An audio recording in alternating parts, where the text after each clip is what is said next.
اللهم ارحمنا بالقرآن. بسم الله الرحمن الرحيم. السلام عليكم ورحمة الله وبركاته. الحمد لله رب العالمين، والصلاة والسلام على أشرف الأنبياء والمرسلين سيدنا ومولانا محمد وعلى آله وصحبه ومن تبعه إلى يوم الدين. سبحانك لا علم لنا إلا ما علمتنا إنك أنت العليم الحكيم. رب اشرح لي صدري ويسر لي أمري wahlul 'uqdatam min lisani yafqahu qawli. Bapak-bapak, ibu-ibu, alim ulama, cerdik pandai, tokoh masyarakat, hadirin hadirat, para remaja, tak dapat saya sebutkan satu persatu. Insyaallah kita semua hamba-hamba yang dimuliakan Allah Subhanahu wa taala. Amin ya rabbal alamin. Kalau kita membaca buku, dalam buku itu ada memuat hadis, maka kriteria pertama yang harus kita lihat di akhir hadis itu ada dalam kurung HR, hadis riwayat siapa. Apakah riwayat Bukhari, riwayat Muslim, riwayat Abu Daud, riwayat Nasai, riwayat Tirmidzi, riwayat Ibnu Majah. Kalau dia 9, riwayat Ahmad, riwayat Malik, riwayat Darimi. Apakah hanya 9? Tidak, ini yang dibuat susunannya oleh Ahlus Sunnah wal Jamaah. Ditambah lagi mungkin dia riwayat Tabrani, atau riwayat Imam Al-Hakim, atau riwayat Imam Al-Baihaqi, dan banyak sekali. Maka hadis yang kita kaji subuh ini seringkali di awal pembahasan itu dulu yang kita bahas.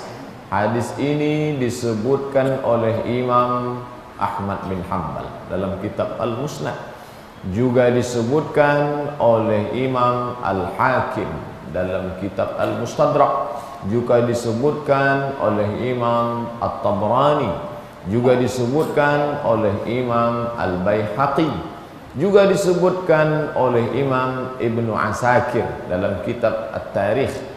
Oleh sebab itu tak diragukan tentang letak posisi hadis ini dalam kitab-kitab induk. Adapun sahabat Nabi, dari siapa dia? Ini tak terlalu penting. Jadi, tapi kalau ada orang menyebutkannya, ini dari Abu Hurairah, ini dari Abdullah bin Abbas, ini dari Abdullah bin Mas'ud, ini dari Aisyah, ini dari Ummu Habibah, bagus. Tapi yang pertama yang perlu dilihat hadis riwayat siapa. Setelah diketahui dalam kitab apa, lalu kemudian hadis yang kita kaji subuh ini diriwayatkan dari 3 orang sahabat Nabi. Yang pertama Abdullah ibnu Umar ibnu Al-Khattab, anak Umar bin Khattab, khalifah kedua. Dia punya anak namanya Abdullah bin Umar, dan salah satu di antara 7 sahabat Nabi yang banyak meriwayatkan hadis. Yang kedua, hadis ini juga diriwayatkan dari Abdullah ibnu Amr ibnu Al-As. Yang pertama tadi Abdullah ibnu Umar, yang kedua Abdullah ibnu Amr ibnu Al-As, anak dari sahabat Nabi bernama Amr bin As, yang pernah menjadi gubernur Mesir pada masa Khalifah Umar ibn Al-Khattab. Umar ibn Al-Khattab puncak kekuasaan di Madinah. Saat itu Mesir itu belum negara, hanya sebagai salah satu provinsi. Bapak Ibu bisa bayangkan besarnya negara Islam saat itu. Ibu kotanya Madinah Al-Munawwarah. Mesir yang sekarang negara malah dulu hanya provinsi yang dipimpin oleh gubernur bernama Amr ibn Al-As. Dan anaknya seorang ahli ibadah dan zuhud, juga banyak meriwayatkan hadis, yaitu Abdullah ibn Amr ibn Al-As. Dan hadis ini juga diriwayatkan dari sahabat Nabi bernama Abdullah ibnu Abbas, anak dari paman Nabi bernama Abbas bin Abdul Muttalib. Jadi ada beberapa paman Nabi yang tersebut dalam sejarah. Ada namanya Abbas, ada namanya Hamzah, ada namanya Abu Talib, ada namanya Abu Lahab. Yang Abu Lahab ini musuh, sampai-sampai satu surat khusus untuk dia, tabbat yada abi lahabin wa tab. Ada pula Abu Talib, baik tapi mati dalam keadaan kafir. Sedangkan yang dua ni Muslim, Hamzah dengan Abbas. Abbas ini punya anak laki-laki bernama Abdullah. Jadi 3 periwayat ini namanya tiga-tiga Abdullah. Abdullah bin Umar bin Khattab, Abdullah ibn Amr ibn al-As, Abdullah ibn Abbas. Nanti kalau disebut Ibnu Abbas, yang dimaksud di situ adalah Abdullah bin Abbas. Ibnu Umar, yang dimaksud adalah Abdullah bin Umar. Bapak Ibu yang dimuliakan Allah Subhanahu wa taala. Adapun bunyi teks hadisnya, arba'un, kata Nabi. Arba'un idza kunna fika fala 'alaika ma fataka minad dunya. Arba'un. Wahid, itsnin, salasah, arba'. Ada 4 perkara. Kalau tidak mau terjemah 4 perkara, 4 hal atau 4 poin. Karena kata perkara ini kalau disebut kata perkara, ada orang Cina tak mau masuk Islam gara-gara ustadz ceramah pakai perkara. Agama Islam punya rukun. Rukun Islam 5 perkara. Dia dengar dari luar masjid, mau masuk Islam dengar ceramah. Didengar dari 5 perkara. Hanya 1 perkara 25 juta kata dia. 5 perkara, tak jadi masuk Islam gara-gara itu. Nah, jadi kita pun tak mau rekaman ini didengar atau dia dengar dari radio 4 perkara. Terbayang dia yang tidak. Arba'un, 4 hal, 4 poin. Idza kunna fika, kalau 4 ini ada dalam dirimu, ada pada dirimu, fala 'alaika ma fataka minad dunya, maka engkau tak perlu, tak apa-apa, tak jadi masalah, ma fataka minad dunya, kalau engkau tak dapat dunia, tak apa-apa. Kalau begitu Islam ni tak mementingkan dunia. Penting doa kita tadi, Rabbana atina fid dunya. Ad-dunya balaghun ilal akhirah. Dunia ini jembatan. Bahkan Al-Quran melarang kita meninggalkan dunia. Wabtaghi fima atakallahu daral akhirah. Carilah apa saja persiapan yang kau buat untuk daral akhirah. Carilah. Wala tansa nasibaka minad dunya. Tapi jangan lupa bagianmu dunia. Tapi kadang tak semua orang dapat dunia, sedih hatinya tak dapat dunia. Maka kata Nabi, arba'un, ada 4 perkara. Idza kunna fika, kalau dia ada pada dirimu, maka fala 'alaika ma fataka minad dunya, maka tak mengapa, tak jadi masalah andai kau tak dapat dunia sama sekali. Apa dia yang 4 itu? Ini yang akan kita kaji insyaallah. Yang pertama yang disebut dengan 4 ini, kata Nabi SAW, yang pertama adalah hifzu amanatin. Hifzu, menjaga. Amanatin sudah menjadi bahasa Indonesia. Amanah, menjaga amanah. Apa yang dimaksud dengan amanah itu? Kalau tetangga bapak ibu mau pergi keluar kota karena hubungan dekat, betul sudah macam saudara kandung seperti sunnah, lalu kemudian ditinggalkannya lah kunci rumahnya ke tempat bapak ibu. Ini saya mau pergi nih seminggu, ada tugas penting, tolong tengok. Ya, baiklah. Setelah dia pulang, seperti sedia kala, tak ada kurang satu apapun, baik di luar maupun di dalam. Karena banyak juga di luar tak kurang, di dalam hilang. Ini tidak, apapun tak berkurang. Ini salah satu contoh model amanah. Amanah, iman, aman berasal dari satu akar kata, a, mim, nun. Amanah, iman, aman. Kenapa dia dari satu akar kata? Karena kalau sudah dekat dengan orang yang amanah, maka kita pun merasa aman. Kenapa kita merasa aman? Karena ada iman, percaya. Kenapa kita titipkan kunci itu ke dia? Karena kita percaya dengan dia. Kenapa kita percaya? Karena hati kita merasa aman selama ini. Kenapa kita merasa aman? Karena dia amanah. Nah, dalam hadis ini disebutkan yang pertama kali dari 4 poin ini adalah hifzu amanatin, menjaga amanah. Dalam kitab syarah hadis ini dijelaskan oleh Imam Al-Munawi dalam syarah Al-Jami' As-Saghir, Kata beliau, yang dimaksud dengan menjaga amanah adalah al-jawarih, anggota tubuh. Inilah amanah yang paling dekat. Ada amanah jauh, ada amanah. Amanah yang paling dekat di diri kita saat ini, mana dia? Al-jawarih, anggota tubuh. Lidah. Alhamdulillah, mulai terbit fajar, bahkan beberapa jam sebelum terbit fajar, Bapak Ibu mungkin sudah ada yang bangun jam 2 atau jam 3 atau jam 4. Anggota tubuh sudah dijaga hari Sabtu ini dalam amanah. Pertama kali yang diucapkan lidah, alhamdulillahilladzi ahyana ba'da ma amatana wa ilaihi nusyur. Setelah selesai itu bangkit dia dari tempat tidur, lidahnya sudah dia jaga amanah. Dia langkahkan kaki masuk ke kamar mandi, kaki kiri dia masukkan. Amanah lagi, karena Nabi menyuruh itu. Allahumma inni a'udzubika minal khubusi wal khaba'is. Habis itu dia berwudu, semua dia laksanakan. Dia basuh wajahnya.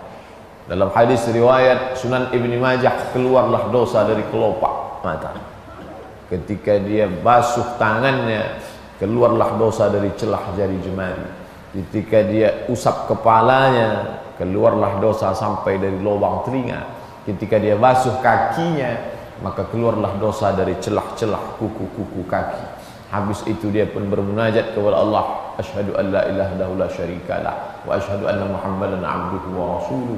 Allahumma ja'alni minat tawwabin waj'alni minal mutatahhirin waj'alni min ibadikas salihin. Anggota tubuh dari sejak bangun tadi sampai pukul 5.30 ini berada dalam menjaga amanah. Tapi apakah dapat kita jaga ini sampai Israel datang mencabut nyawa? Tak ada jaminan. Maka di antara doa yang kita panjatkan tadi kepada Allah Subhanahu wa taala, Rabbana la tuzigh qulubana. Jangan kau palingkan hati kami yang sudah lurus. Kami jaga sejak subuh Sabtu ni ya Allah dalam ibadah kepadamu. La tuzigh qulubana. Jangan kau palingkan hati kami. Yang berpaling itu kan mata, yang berpaling itu kan tangan, yang berpaling itu kan lidah. Kenapa yang dimintakan tadi dalam doa hati? Lain yang berbuat, lain yang dimintakan. Karena puncak yang menggerakkan semua anggota tubuh itu adalah hati, maka cukup kita mintakan satu, yang lain mengikut. La tuzigh qulubana, jangan kau palingkan hati kami ba'da idh hadaitana, sesudah engkau berikan hidayah, petunjuk kepada kami. Bapak Ibu yang dimuliakan Allah Subhanahu wa taala, amanah yang terdekat dalam diri kita adalah, kata Imam Al-Munawi, al-jawarih, anggota tubuh. Dan itu juga nanti yang akan ditanya oleh Allah Subhanahu wa taala, innas sam'a wal basar wal fuad kullu ulaika kana anhu mas'ula. Semua akan disoal, semua akan ditanya di hadapan Allah Subhanahu wa taala. Saat ini kalau kita ditanya, maka yang pertama kali membela adalah lidah. Teman yang paling setia, lidah. Ada juga kawan setia, tapi ketika lambat kita membayar dia, mulai kesetiaannya agak berkurang sedikit. Tapi lidah, maka dia terus setia membela kita. Salah pun kita, dia bela juga kita. Maka dialah yang pertama kali dicabut Allah Subhanahu wa taala dalam ayat yang Bapak Ibu hafal semuanya karena selalu dibaca. Al-yawma nakhtimu ala afwahihim wa tukallimuna aydihim wa tashhadu arjuluhum bima kanu yahsibun. Semua, kenapa di sini disebutkan anggota tubuh? Banyak orang salah sangka, dia sangka ini punya dia. Ini punya saya. Sejak dari dalam perut ibu saya sudah saya bawa. Kalau Pak Ustaz tak percaya, ni punya saya, ni fotonya, ditunjukkannya pula foto dia dalam kandungan maknya. Ini punya saya, sudah ada dalam diri saya bawa dulu. Bukan ni datang belakangan seperti rumah, seperti ijazah, seperti tanah, itu datang belakangan. Ini memang punya saya bawa dari sejak rahim ibu saya. Dia memang ada pada diri kita, tapi dia bukan punya kita. Punya siapa dia? Lillahi ma fis samawati wa ma fil ardh. Apa yang ada di langit, apa yang ada di bumi, milik Allah, bukan punya kita. Lalu kenapa dia ada di dalam badan kita? Dia adalah amanah dan sampai masanya nanti dia akan ditanya, dulu ini kau pakai kemana saja. Hadis riwayat Tirmizi dari Abu Barzah Al-Aslami, la tazulu qadama 'abdin yaumal qiyamah, kaki anak Adam akan tetap tegak berdiri di hadapan Allah Subhanahu wa taala hatta yus'al, sampai dia ditanya. Satu di antara pertanyaan itu adalah an jismihi fima ablah, anggota tubuhnya dipakai kemana saja. Kita kaji amanah yang dekat dulu, tak usah yang jauh-jauh, nih yang dekat-dekat. Setelah itu baru yang agak jauh sedikit, di luar masjid, kendaraan, harta, itu amanah. Selama ini kemana dia dibawa? Alhamdulillah, bersyukur kepada Allah. Gas pertama subuh Sabtu ini dia dibawa ke Masjid Al-Falah. Pertama kali bensinnya menetes ke Masjid Al-Falah, yang pakai solar juga, yang bensin aja saya sebut, Ustaz ini tak ada nyebut solar. Pertama kali dipakai ke Masjid Al-Falah, itu amanah. Kenapa? Banyak juga yang memakai kendaraannya malam ni, bukan subuh ni, dari mulai malam tadi sampai pulang subuh kemana? Wallahu a'lam bissawab, ke tempat yang tak diridhai Allah Subhanahu wa taala. Alhamdulillah, anggota tubuh kita bawa untuk yang sesuai amanah. Harta kita bawa untuk yang sesuai amanah. Mana lagi yang lebih jauh daripada itu? Yang mungkin istrinya tak ikut kemari subuh ni, ada di rumah, atau dia ikut kemari, alhamdulillah, atau karena satu dan lain hal, maka ini juga amanah. Diminta pertanggungjawaban di hadapan Allah Subhanahu wa taala.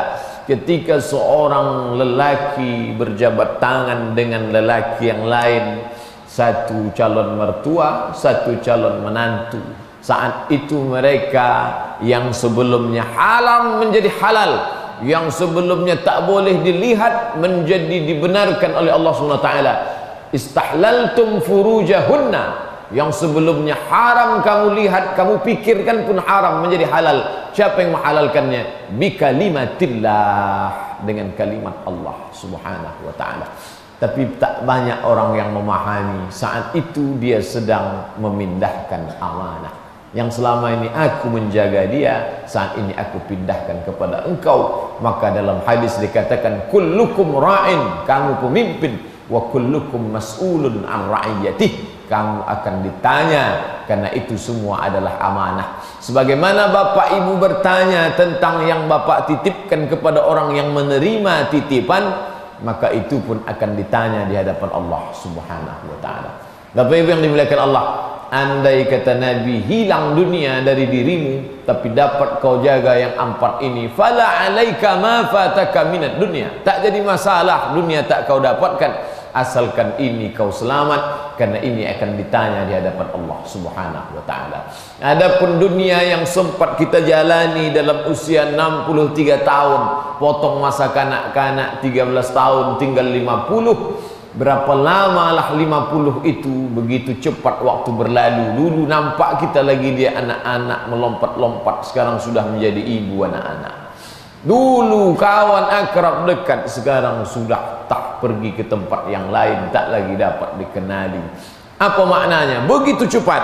Maka betul kata Nabi, andai kau hilang tak dapat itu, tak menjadi apa, kata Nabi, tak masalah, fala alaika, tak mengapa, asalkan kau dapat yang ini. Kenapa? Karena berhasil menjaga amanah ini akan diminta pertanggungjawaban. Lulus dia, berapa kenikmatan yang dapat dia rasakan, khalidina fiha abada.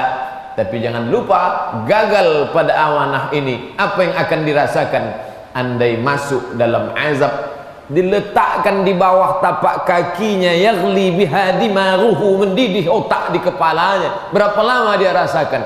Khalidina fiha abada, kekal juga selamanya. Oleh sebab itu ketika sampai subuh ini kita masih hifzu amanah, menjaga amanah, maka ini nikmat besar yang tak dapat kita balaskan kepada Allah kecuali dengan ucapan alhamdulillah. Itu pula cara Allah Subhanahu wa taala. Andai tak dapat kau balas, maka paling tidak mengucapkan alhamdulillah, syukur kepada Allah Subhanahu wa taala. Apalagi amanah yang dititipkan Allah, kekuasaan, jabatan, berapa lama dititipkan Allah? Bisa jadi satu periode 10 tahun, atau 2 kali, 5 tahun, 10 tahun, berapa lama dia dititipkan Allah SWT. Tu'izzu man tasya', kalau kau mau kau angkat setinggi-tingginya, wa tudzillu man tasya', tapi kalau kau mau kau jatuhkan serendah-rendahnya. Orang beriman dia tak penting mau tinggi mau rendah, karena dalam pikiran dia, kalau itu kau titipkan ke tanganku ya Allah, aku akan pakaikan itu untuk menolong agama. Bapak Ibu yang dimuliakan Allah Subhanahu wa taala, sekarang kita mengenal istilah wireless. Tak pakai wire lagi. Saya ini masih pakai wire lagi, wireless. Tapi sudah dikenal wireless, tak pakai wire. Kemarin beberapa hari yang lalu diperlihatkan ke saya bukan wireless, bookless. Tak pakai buku. Saya kuliah di institut namanya Darul Hadis, Darul Rumah Hadis, Rumah Hadis. Karena itu dulu rumah orang kaya. Orang kaya ini termasuk yang hifzu amanah. Datanglah dia menghadap Raja Maroko namanya Hasan II. Hasan II ini anak Muhammad V. Muhammad V ini anak Hasan III, anak dari Abdullah. Hasan II anak dari Muhammad V, anak dari Hasan I. Jadi Hasan I punya anak Muhammad V, Muhammad V punya anak Hasan II, Hasan II ini punya anak Muhammad VI, Muhammad VI ini punya anak Hasan III. Jadi kalau mau tak susah mengingat namanya, ini salah satu jurus juga dikasih orang Maroko. Raja yang sekarang Muhammad VI, ayah dia Hasan II, ayah Hasan II itu Muhammad V. Datanglah si orang kaya ini menghadap ke Hasan II. Kata dia, Raja Hasan, saya punya rumah nih besar, ada tamannya, cantiklah villa. Aku wakafkan rumah ini kepada engkau, tapi khusus untuk mengkaji satu saja. Mengkaji apa? Mengkaji hadis. Maka dibuatlah itu menjadi Darul Hadis, rumah hadis. 2 lantai kecil saja. Lantai bawah untuk perpustakaan, lantai atas untuk belajar hadis. Menerima mahasiswa setahun 20 orang. 15 orang Maroko, 5 orang orang asing. Salah satunya masuklah saya tahun 2004. Jadi di antara yang 20 itu saya yang paling pesek di situ. Yang satu punya harta, amanah. Yang satu punya kuasa, amanah. Berjumpa harta dengan kuasa, dibuatlah Darul Hadis, menerima siswa. Kita pun dapat kecipratan jatah untuk meraih ilmu itu. Tapi kami masih pakai buku. Kalau Bapak Ibu masuk ke Darul Hadis, buku banyak. Ini saya diperkenalkan dengan perpustakaan bookless. Ini nanti tak pakai buku lagi Pak Ustaz. Jadi cemana mau bacanya? Di depan dah ada layar besar. Mau menengok buku, tinggal klik saja. Nanti menengok dari jauh, buka halaman itu cukup begini saja. Mau menengok bukunya, tarik begini. Mau nyimpan bukunya, lemparkan begini. Luar biasa. Ini perpustakaan ini dibuka di lantai bawah Masjid Islamic Center Pasir Pengarayan, Rokan Hulu. Akan menerima mahasiswa baru tahun 2015 bulan Juni. Sebanyak Darul Hadis hanya menerima 20 orang. Sekolah tinggi ilmu Al-Quran ini akan menerima 100 orang. Jadi berlipat-lipat. Kami masih menengok buku. Di sana tak pakai buku lagi. Jadi langsung saja.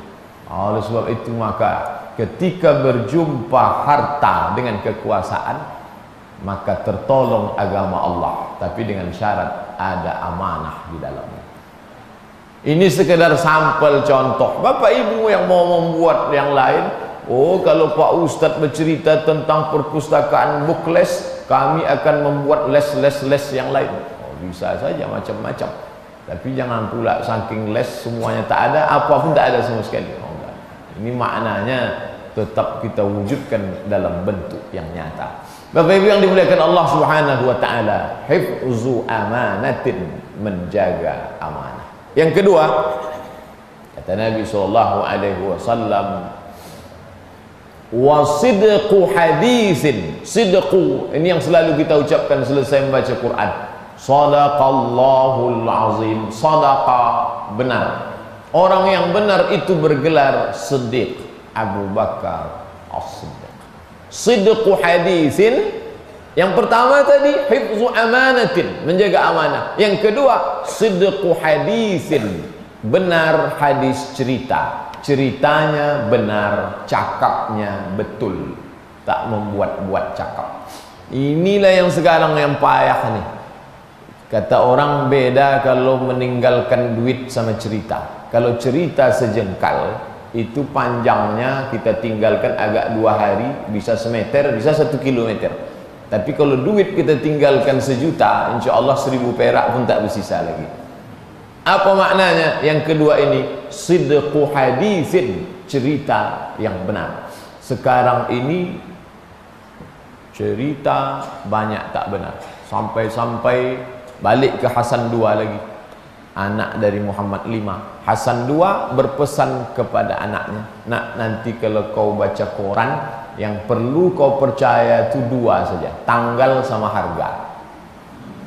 Mohon maaf kalau ada bapak ibu wartawan, bukan saya yang bilang, Raja Maroko. Kalau marah, marahlah sama dia. Apa maknanya? Saking banyaknya berita tak benar, cerita tak betul. Makanya dalam Islam diajarkan, in ja'akum, kalau datang kepada kamu fasiqun, orang fasik, binaba'in, membawa berita yang tak betul, fatabayyanu, dalam qiraat lain fatasabbatu, check and recheck, periksa dulu, ini betul atau tidak. Maka yang kedua ni sidqu hadisin, ceritanya bukan tanggung-tanggung, dengan pakaian resmi. Saya berjanji, wallahi tallahi billahi, saya akan menunaikan amanah ini, dan saya akan bersedia ditempatkan di seluruh Indonesia dari Sabang sampai Merauke. Begitu selesai pengambilan sumpah tu langsung ngurus kemana kira-kira bisa pindah bulan depan. Padahal sidqu hadisin, cerita betul, bukan tanggung-tanggung. Tak percaya tak orang ini dengan Quran, Pak Ustaz? Bukan lagi Quran. Quran tu langsung diletakkan di atas kepala. Quran besar pula, langsung di atas kepala. Apa maknanya? Sidqu hadisin, yang amat sangat sulit lah, dari sejak zaman dulu sampai sekarang. Makanya dikatakan ra'suz dzunub al-kadzib, induk dari segala dosa itu adalah kadzib, bohong. Bohong satu akan ditutup dengan bohong berikutnya, akan ditambah dengan bohong berikutnya, bohong, bohong, bohong. Pak Ustadz, bohong sekali-sekali kan tak apa-apa, sekali-sekali akan membawa ke berkali-kali. Bapak Ibu yang dimuliakan Allah Subhanahu wa taala, ini bohong pertama, akan disusul bohong berikutnya. Keberanian yang luar biasa. Bohong pertama dengan menuliskan namanya, bukan nama yang disebutkan Allah Subhanahu wa taala. Ud'uuhum liabaihim, panggillah dia menurut nama bapaknya. Ketika Nabi SAW dinisbatkan bukan kepada orang yang aslinya, orang memanggil dia Zaid ibnu Muhammad, Zaid ibnu Muhammad, turun ayat langsung. Itulah ayat nanti kalau Bapak Ibu ziarah ke makam Rasul SAW yang ditempel di atas besar-besar, baca nanti, maka Muhammadun aba ahadim min rijalikum, Muhammad bukan bapak kamu, bukan ayah kamu, walakin Rasulullah, dia itulah Rasul utusan Allah SWT, wa khataman nabiyyin, dan dia adalah penutup para nabi. Ayat ini turun membantah Zaid bin Muhammad. Setelah itu berubahlah dia menjadi Zaid bin Harisah, yang kemudian anak dia menjadi panglima perang bernama Usamah bin Zaid, yang diangkat Nabi menjadi panglima perang pada usia 18 tahun ketika Nabi meninggal dunia. Zaid bin Usamah bin Zaid bin Harisah. Masya Allah. Apa maknanya? Tak boleh menisbatkan, karena satu bohong akan disusul bohong berikutnya. Berapa banyak orang berani mewalikan gara-gara bohong pada akte kelahiran. Aku nikahkan engkau dengan anakku dengan mahar macam-macam tunai, padahal nama itu bukanlah. Padahal dalam hadis dikatakan, ayyuma imra'atin, setiap perempuan nakahat bi ghairi izni waliha, berani menikah bukan dengan izin walinya, fanikahuha, 3 kali kata Nabi, fanikahuha batil, fanikahuha batil, fanikahuha batil, nikahnya batil, nikahnya batil, nikahnya batil. Selesai saya menyampaikan ini tahun 2010 tentang masalah nikah batil bukan dengan nama yang benar, datanglah seorang bapak ke saya di Masjid Agung An-Nur. Saya tak ingat orangnya, cuma tak pernah jumpa lagi. Kita memang tak punya data. Itulah mungkin ide dari Pak Faisal Qamar membuat data jamaah Masjid Al-Falah supaya dia tak hilang dengan sendirinya. Kalaupun hilang kita masih ingat. Jadi saya yang bertanya di dulu tak ingat, tak pernah saya jumpa lagi. Pak Ustadz, ini di depan saya Pak Ustadz, berani dia akadkan di depan orang banyak padahal bukan dengan nama aslinya. Kata saya, ini batal Pak, tak betul berdasarkan hadis Nabi. Lalu bagaimana sikap kita? Sampaikan ke orangnya. Tapi kalau saya sampaikan dia mengamuk Pak Ustadz. Apa boleh buat? Menyelamatkan dia. Betapa banyak kita ingin menyelamatkan orang dan orang itu marah kepada kita. Kalau kita mau menyeberang jalan, kita tak kenal dengan dia, entah siapa dia, entah dari mana dia, tiba-tiba ada bis kencang, dia tidak melihat ke kanan, kita tarik tangannya, spontan kita tarik tangannya. Begitulah orang ingin menyelamatkan orang lain dari musibah yang nyata. Bis mau menabrak, ingin betul menyelamatkan orang, tapi dari musibah yang tak nyata banyak orang yang mati-matilah, masuk neraka lah. Itu kan urusan engkau. Bapak Ibu yang dimuliakan Allah SWT, sidqu hadisin, bercerita benar dalam kehidupan sehari-hari maupun dalam urusan keluarga. Dalam pengajian ini juga yang sampaikan yang benar-benar saja, yang tak betul tak usahlah untuk mengelabui orang banyak, mengaku ustadz kabir, mengaku tuan syekh besar, mengaku tak ada orang lain yang tak berilmu di Pekanbaru. Nah, ini tak perlulah, karena Allah Subhanahu wa taala yang menilai. Wa qul i'malu, berbuatlah, fasayarallahu amalakum, Allah yang akan melihat perbuatan kamu, wa rasuluhu, rasul yang akan melihat, wal mu'minun, dan orang beriman yang akan melihat. Ada satu hadis, datanglah seorang laki-laki menghadap Nabi SAW. Ya Rasulullah, bapak saya mati dan dia dalam keadaan kafir. Lalu kata Nabi, dia masuk neraka. Begitu Nabi mengatakan bapakmu masuk neraka, dia pun sedih. Lalu pergilah dia. Pergi dia meninggalkan Nabi dalam keadaan sedih. Lalu Nabi segera panggil dia, ta'al, mari kemari. Dia pun datang lagi. Apa kata Nabi? Abi wa abuka finnar. Kau jangan sedih, bapakku dan bapak engkau pun masuk neraka juga. Lalu orang pun menyimpulkan bapak Nabi masuk neraka gara-gara bapakku dan bapakmu masuk neraka. Ditanyakan masalah ini ke saya bilang bapak Nabi tak masuk neraka. Begitu menurut Ahlus Sunnah wal Jamaah. Kenapa? Karena Allah mengatakan dalam Quran, wa ma kunna mu'azzibina hatta nab'asa rasula. Kami tidak akan mengazab orang sebelum Rasul datang. Abdullah itu setelah Nabi Muhammad atau sebelum Nabi Muhammad? Sebelum. Bapak ibu membaca itu setiap berzanji. Walamma tamma min hamlihi syahrani ala ashhuril qamariyah. Ketika sempurna hamil dia 2 bulan, tufiya bil madinatil munawwarati abuhu Abdullah. Selalu dibaca itu dalam berzanji. Setiap mengayun anak selalu dibaca. Apa maknanya? Ketika 2 bulan dalam kandungan ibunya, matilah bapaknya Abdullah. Orang pun mendengar itu, Masya Allah, mestinya sedih, bukan Masya Allah.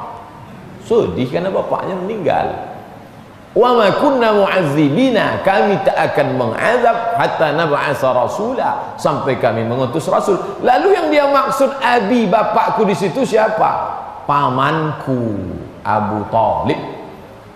Lalu cerita itu pun sampailah, kata Ustadz Abdul Somad, paman itu bisa dipanggil abi. Oh, bahasa Arab dari mana itu? Abdul Somad tak paham bahasa Arab seolah-olah, padahal dia 4 tahun belajar di Mesir, belajar bahasa Arab, 2 tahun di Maroko. Kalau cerita lama tentu onta lebih lama lagi. Ini bukan cerita lama, ini kan cerita belajar.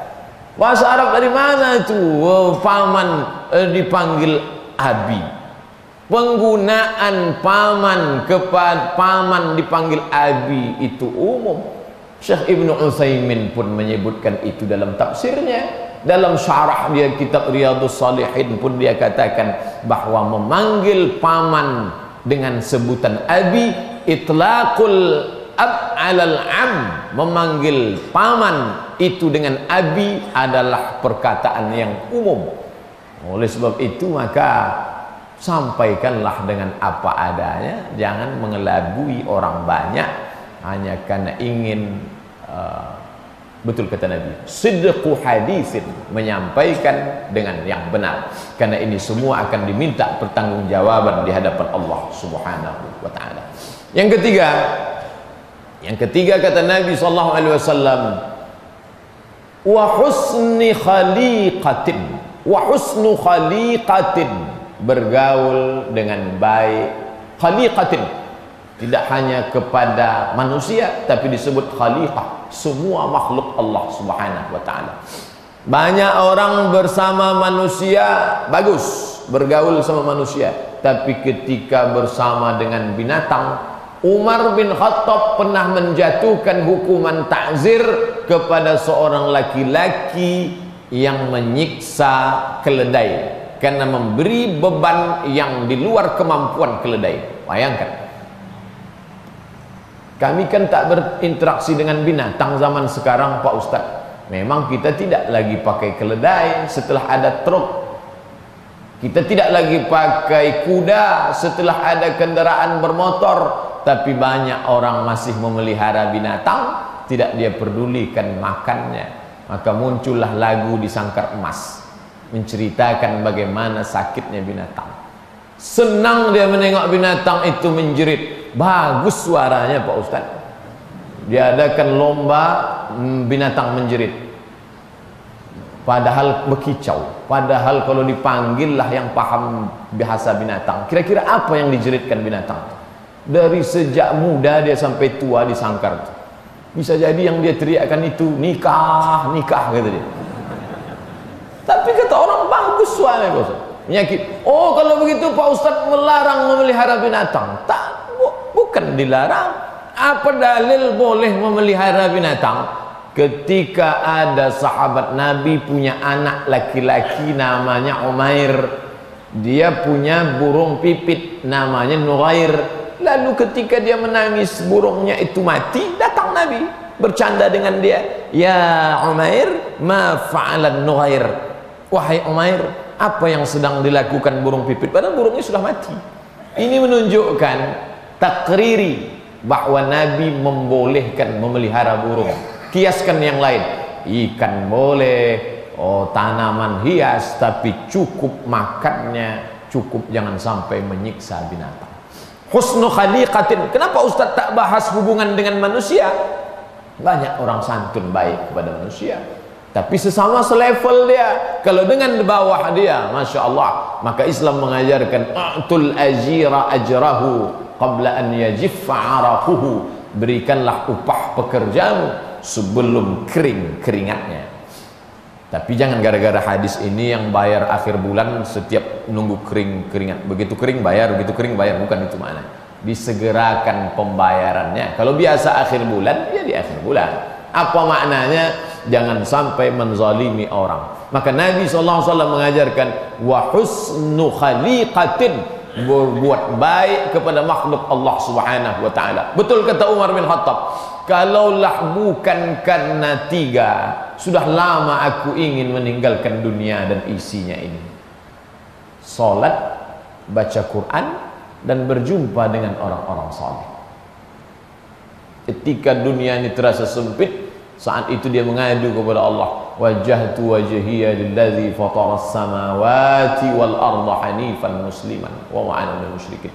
Di sujud terakhir itu dia menemukan ketenangan yang luar biasa karena semua bebannya tumpah di hadapan Allah SWT. Lalu kemudian dia mendapatkan ketenangan ketika dia membaca Quran. Innaka laminal mursalin ala siratim mustaqim.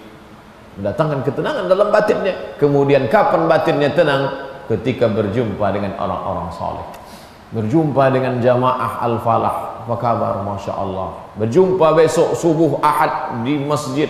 Nanti malam pula berjumpa dalam masjid bersama Dr. Afrizal Nur mengkaji, mengkritisi tafsir Al-Misbah. Besok subuh ketemu lagi di majelis Dr. Mustafa Umar. Masya Allah, berjumpa dengan itu yang mendatangkan ketenangan batin.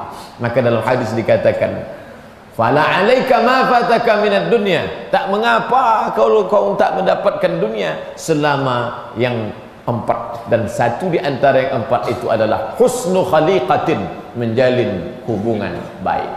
Bapak Ibu yang dimuliakan Allah, dunia ini tak pernah berubah dari zaman, sejak zaman Nabi Adam sampai Adam Smith. Dunia ini begini-begini saja, tak pernah melapang, tak pernah menyempit. Tapi ketika hubungan kita baik dengan banyak orang, dunia ini terasa lapang. Ketika kita banyak merusak hubungan dengan orang, dunia ini terasa sempit. Mau ke pengajian tak jadi, mau keluar rumah tak jadi, mau pergi ke sana tak jadi. Kenapa? Karena terlalu banyak musuh. Maka muncul ungkapan musuh keliling pinggang, saking banyaknya. Maka dunia ini terasa sempit. Oleh sebab itu kata Nabi, husnu khaliqatin, menjaga hubungan baik dengan sesama manusia. Musibah, siapa yang tak kena musibah? Bahkan ketika Nabi SAW ditanya oleh sahabat, ya Rasulullah, man asyaddun nasi balaan, siapa orang yang paling banyak musibah dalam hidupnya? Kata Nabi, al-anbiya, para nabi, thumma al-amsal fal-amsal.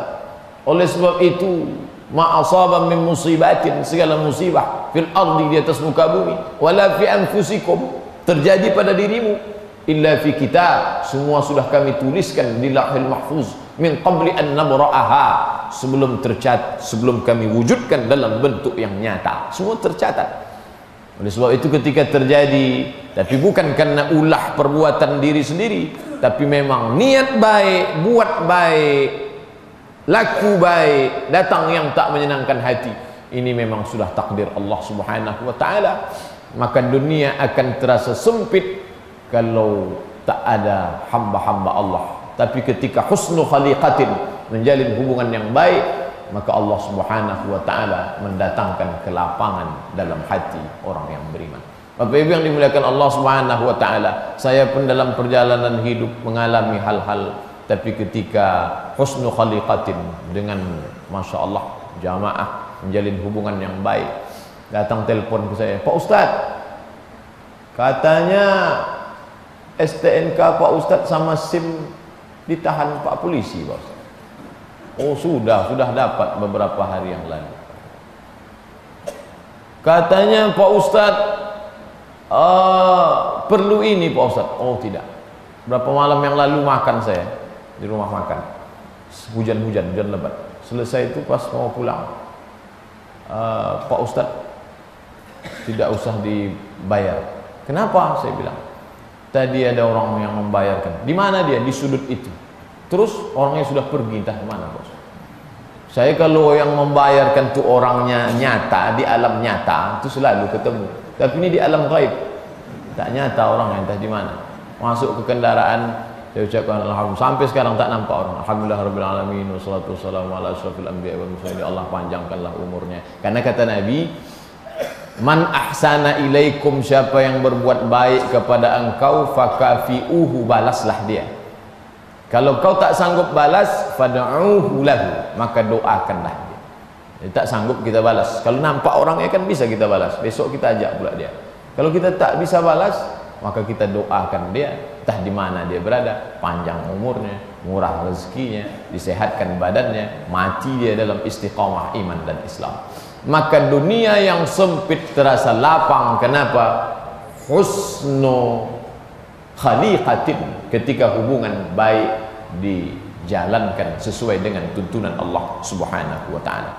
Yang terakhir, yang keempat, apa kata Nabi sallallahu alaihi wasallam? Wa iffatun fi tu'matin. Iffatun, menjaga diri, fi tu'matin, dalam hal tu'mah, makanan. Penjelasan menjaga diri tentang makanan ini dua dalam penjelasan Imam Al-Munawi. Yang pertama, menjaga diri dari makan yang haram. Yang pertama, menjaga diri dari makan yang haram, bendanya haram. Nah ini insya Allah kita tidak, karena kita tak makan, kita selalulah melihat dulu ada tak label halal yang dikeluarkan oleh LP POM dan Komisi Fatwa MUI. Ini kami tak makan Pak Ustaz. Kenapa orang Islam itu disuruh makan binatang yang halal? Karena ternyata binatang itu berpengaruh terhadap kepribadian. Kalau Bapak Ibu nanti tengok ada orang yang bawaannya mau menyeruduk saja, itu mungkin banyak dia makan babi. Binatang berpengaruh terhadap kepribadian. Tapi dia makan kambing Pak Ustadz, kenapa menyeruduk juga? Mungkin kambing tapi tertutup matanya, maka dia bawaannya pun begitu juga. Oleh sebab itu, maka yang pertama adalah menjaga makanan haram tak masuk. Untuk yang benda haram ini banyak orang sanggup menjaga. Yang sulit itu bendanya halal tapi dibeli dari materi yang haram. Kalau dia termakan bagaimana Pak Ustadz? Ketika Abdullah bin Umar memakan korma pemberian seseorang, setelah itu datang orang lain. Apa kata dia? Hai Abdullah bin Umar, yang kau makan itu kurma syubhat, sementara sudah tertelan setengah, dikoreknya lagi dia muntahkan, karena dia takut kurma itu masuk ke dalam badan lalu berubah menjadi darah, darahnya berubah menjadi daging, dagingnya membalut tulang, dan tulang itu dengan dagingnya dibawa berdoa. Lalu kemudian apa kata Nabi SAW? Mat'amuhu haram, makanannya haram. Malsyrabuhu haram, minumannya haram. Malbasuhu haram, pakaiannya haram. Wa ghudhiya bil haram, diberi makanannya haram. Anna yustajabu lah, apakah mungkin doanya dikabulkan Allah Subhanahu wa taala? Allah taala mengharamkan mengabulkan doa dari lidah yang memakan yang haram. Lidah itu yang dipakai makan haram, lidah itu juga yang dipakai berdoa. Allahumma hadina fi man hadait, amin. Rabbana atina fid dunya hasanah wa fil akhirati hasanah wa qina adzabannar. Lidah itu yang dipakai berdoa, lidah itu juga yang dipakai makan haram. Kecuali lidahnya dua, satu makan haram, satu berdoa. Itu lidah itu yang dipakai berdoa, lidah itu juga yang dipakai makan haram. Maka kata Nabi yang keempat adalah wa'iffatun fi tu'matin, menjaga makanan. Masuk dia ke dalam badan, berubah menjadi darah daging. Ayyuma lahmin, setiap daging nabata min haramin, kalau dia tumbuh dari yang haram, fannaru aulabih, tempatnya adalah api neraka. Maka kata Nabi, kau dapat pun dunia tapi kau dapat dari yang haram, maka tak ada gunanya. Tapi kalau kau tak dapat dunia, fala alaika, tak menjadi mengapa, ma fataka minad dunya. Kalau kau tak dapat dunia tapi kau jaga wa'iffatun fi tu'matin, menjaga makanan. Ini sulit. Bapak Ibu yang dimuliakan Allah SWT, maka kita hindarkan dari makan haram. Kan yang penting keluarkan 2,5% Pak Ustaz. Ini perlu diluruskan, karena banyak juga orang berpemahaman asalkan dikeluarkan 2,5% jadi halal. Dianggapnya zakat itu money laundry. Ini hanya membenarkan ucapan orang kafir orientalis yang menuduh Nabi Muhammad perampok, lalu untuk menghalalkannya keluarkan 2,5%. Apa bedanya? Belikan ke karpet masjid, belikan ke semen agak 2 sak, habis itu sisanya bawa ke Makkah, tawaf sa'i umrah, menangis di pintu Ka'bah. Labbaik Allahumma labbaik, labbaik la syarika laka labbaik. Datang malaikat menyambut dari atas. Apa kata malaikat? Wa qala munadin minas sama', berkata malaikat dari langit, la labbaik wa la sa'daik. Kau tak dapat panggilan Allah dan kau tak dapat kebahagiaan karena kau berangkat dari harta yang haram. Oleh sebab itu dalam hadis ditegaskan, innallaha thayyibun, Allah itu maha baik, maha suci, maha bersih, la yaqbalu illa thayyiban, dia tidak menerima kecuali yang baik-baik dan yang suci-suci. Maka masuk ke mulut yang baik. Maka salah satu sebab kenapa berat beribadah, makanan halal. Halal menurut pandangan zahirnya. Tidur sudah diatur, jamnya 2 sudah jam dipasang. Kenapa berat juga? Salah satu penyebabnya adalah makanan yang haram. Bapak Ibu yang dimuliakan Allah SWT, itulah kenapa para nabi, para ulama amat sangat takut memakan yang haram. Bukan hanya khawatir di akhirat azab, tapi berat untuk beramal, mendekatkan diri kepada Allah SWT. Alhamdulillah, subuh ini Bapak Ibu perjuangan yang besar di hari yang libur, meninggalkan rumah, sejuk, dingin, gerimis, datang ke rumah Allah SWT. Mungkin salah satu yang menyebabkan ringannya langkah kita karena makanan kita halal-halal, insyaAllah. Amin ya rabbal alamin. Tapi anak-anak kita pun mudah-mudahan mendapatkan makanan yang halal sehingga hidup mereka pun ke depan. Ada orang-orang tua yang amat sangat khawatir anaknya tak makan, lalu dia tanggukkan. Bukan pula pakai tangguk, dia pakai pukat. Kalau pukat itu semua masuk, ikan paus pun masuk juga. Begitu dibuka tadi pukat, semua ikan beracun pun masuk, ikan anak buaya pun masuk juga. Udah jelas orang mengatakan, Pak itu anak buaya, tak apa-apa, macam-macam ikan juga sedikit disuapkan kan. Ini contoh kasus real. Saya lama merenung tentang 2 orang dalam kehidupan nyata. Yang satu ini pakai pukat, semua dia suapkan ke anak-anak. Yang satu ini ya, ikan-ikan halal saja dia kasihkan ke anak. 20 tahun, 30 tahun berlanjut saya amati. Dari mulai sejarah bapak-bapaknya, tak boleh sebut nama, menjaga kode etik jurnalistik. Sekarang bagaimana kenyataannya? Yang ini, Masya Allah, tak ada menjadi orang gara-gara memakan yang haram-haram tadi. Yang ini menjadi doktor, yang ini menjadi doktor, yang ini menjadi doktor, yang ini menjadi dokter. Nah, satu dokter penyakit, yang 3 ini dokter-doktor semua. Yang ini menjadi, Masya Allah. Apa maknanya? Ketika ini amat sangat khawatir nanti tak makan, lalu dia berikan makanan yang haram, dia sudah menutup pintu rezeki yang dijanjikan Allah Subhanahu wa ta'ala. Dzalika bi anna Allah lam yakum mughayyiran ni'matan an'amaha 'ala qaumin. Allah Taala tak pernah merubah rezeki yang mau dia berikan. Dulu mau dia kasih dua-dua ni baik, tapi karena ini menutupnya dengan yang haram, maka dirubahnya dari yang halal. Kau sudah tutup pintu, maka dia sendiri yang menutup, bukan Allah SWT. Dzalika bi anna Allah lam yakum mughayyiran ni'matan an'amaha 'ala qaumin. Allah Ta'ala tak pernah merubah itu. Nikmat yang mau dikasihnya itu, siapa yang merubah? Makhluk itu yang menutupnya duluan, karena dia kasih yang haram-haram. Bapak Ibu yang dimuliakan Allah Subhanahu wa Ta'ala, oleh sebab itu kata Nabi pesan yang keempat, wa'iffatun fi tu'matin, menjaga diri dari makanan yang syubhat dan haram. Inilah 4 yang disampaikan Nabi SAW menjadi bekal buat kita. Dunia dapat, keempat-empatnya dapat, alhamdulillah. Ini yang paling baik. Andai dunia tak dapat, tapi yang 4 ini ada, alhamdulillah. Dunia tak dapat, yang 4 pun tak dapat, inna lillahi wa inna ilaihi raji'un.